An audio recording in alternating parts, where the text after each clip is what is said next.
I don't know what the rationalists do with that sort of thing. Maybe they say, well, that's an evolutionary spandrel. It doesn't really mean anything of any importance. It's like the whole you know what a spandrel is? A spandrel is something that characterizes an organism, but that hadn't really evolved.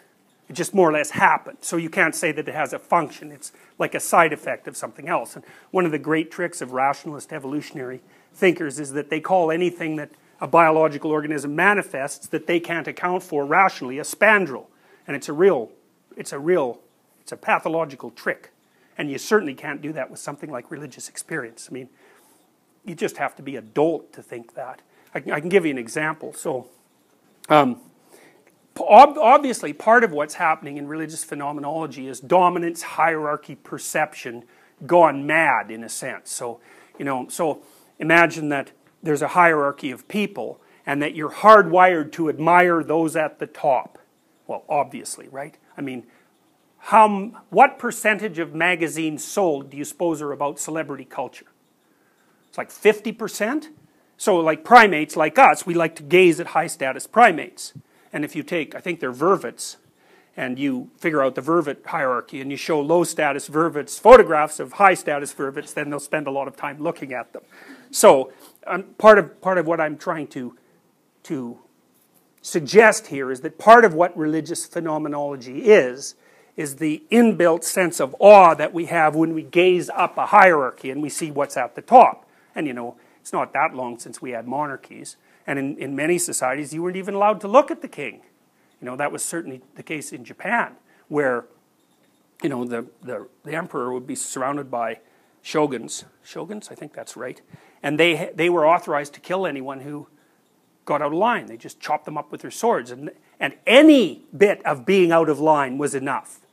So, dominance hierarchy is a very serious thing. And so, it's hard for modern people to understand the awe that must have accompanied the experience of being exposed to a monarch in a society that was fundamentally monarchical. But the Japanese believed, like right up to the end of the Second World War, that their emperor was a sun god. And you think, well, that's pretty damn weird. It's like, no, it's not. It's the fact that we don't have sun gods that's weird. Like, that's a really, really old idea, and the Japanese were just doing what virtually every culture before them had done that ever got anywhere with organization. And so there's one of the things about a god is that a god is something like what's at the top of the dominance hierarchy. Now, human beings are very, very peculiar creatures, and we're capable of high levels of abstraction. So I'm going to offer you a theory, okay? And this is a lot of thinking compressed into a very tiny sentence. Okay, so imagine a dominance hierarchy, okay? Now imagine that there's a set of qualities that makes it more probable that you'll get to the top of a dominance hierarchy. Now that's not that hard to imagine, right? You might think, well, intelligence might have something to do with that. Attractiveness might have something to do with that. Power. We know from studies of chimps, this is mostly done by Franz de Waal, that, because you might think of a kind of prototypical caveman society, that it's like the caveman that looks most like a bodybuilder who's the most dominant caveman, but so to speak. But what de Waal found among the chimps was that the chimp who was at the top of the male dominance hierarchy, who remained at the top relatively stably so that he wasn't brutally murdered, say, by two chimps that were below him in the dominance hierarchy, was actually kind of a good leader in some sense, So he got along well with the females in the troop and maybe even attended to their children to some degree, and he wasn't a completely unpredictable tyrant. And if he was like that, then, a couple of male chimps would form a coalition, and when his back was turned at any moment, then they'd rip him to pieces. And so that's really, it's phenomenally interesting, because what it suggests is that there's a stable set of characteristics, relatively stable, that are operative within a dominance hierarchy that propels you to the top. And that's characteristic not only of human dominance hierarchies, but it's also characteristic in a way that's analogous to even chimp dominance hierarchies. So you can read Franz de Waal if you're interested in that sort of thing. He's written a lot of books about the emergence of morality in chimpanzees in particular. It's very nice work. I mean, he's observing chimps that are basically in a zoo in Holland. So, you can make the case that, they're a little not like wild chimps, but whatever, fine. They're not exactly like wild chimps, but I don't think that invalidates his research at all. So, and you know, you can observe similar things in wild chimps. Okay, so that's kind of an interesting idea, right? There's a set of stable traits that propels you towards the top. And some of those would be indicators of biological health, like symmetry and beauty. And some of them would be, well, what other characteristics the rest of the bloody troop think are admirable? And because admirable is also a very interesting phenomenon, right? Because there are people you admire. You think, well, why are there people that you admire? And what does it mean to admire someone? And what it means in some sense is that the effect they have on you is one of wanting to imitate. And you know, human beings, a lot of our knowledge, a tremendous amount of our knowledge, isn't propagated linguistically, it's propagated through imitation. And the probability that we were imitating each other before we developed language is extremely high. And we're also one of the few animals, maybe the only animal, that are really capable of true imitation.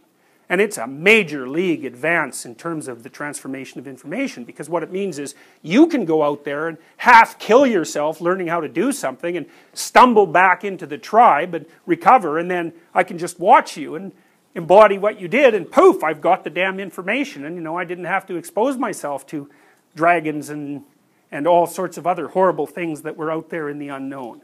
And so, you know, we're imitating ourselves all the time. So if you admire someone, what that does is it hooks into your desire to imitate. And that's also part of an inbuilt, intrinsic biological process. Okay, now, fine, so here's what we're going to say. Dominance hierarchy. Reason for getting to the top. That produces admiration, partly because people want to be at the top of a dominance hierarchy. That's success. And we're wired to climb dominance hierarchies. Because if you live at the top of a dominance hierarchy, you live longer than you do if you live at the bottom of a dominance hierarchy. Even if you factor out the effect of relative income. It's less stressful at the top. You have better resources at the top. And the top is a place.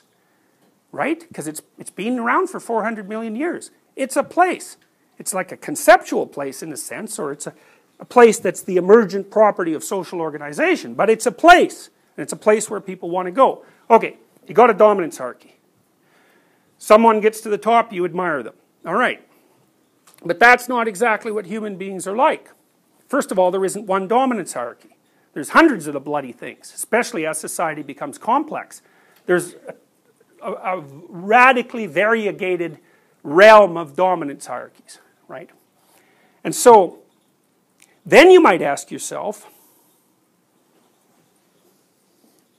across the set of dominance hierarchies, is there a set of properties that makes people likely to get to the top? And that's the kind of question that only a creature capable of abstraction could ask or posit. And I would say that the figure that represents the properties that produces the highest probability of climbing to the top of the set of all dominance hierarchies is a messianic figure. That's what a messianic figure is.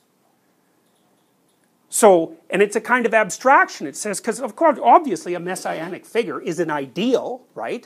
Clearly. And so then you might think, well, an ideal in relationship to what? Well, he generally is the perfect person. Well, how would we come up with the concept of what constitutes perfect? Think about it as a biological category. Well, there's hardly anything more perfect than the ability to climb to the top of whatever dominance hierarchy you happen to be put in. Now, one of the things I would say is that women exerted tremendous selection pressure on men to be exactly that sort of creature. So, and I can tell you a little bit of experimental evidence that we have in relationship to that later. Unfortunately, it was an unpublished study because it was an undergraduate thesis, but what the hell else would women select men for?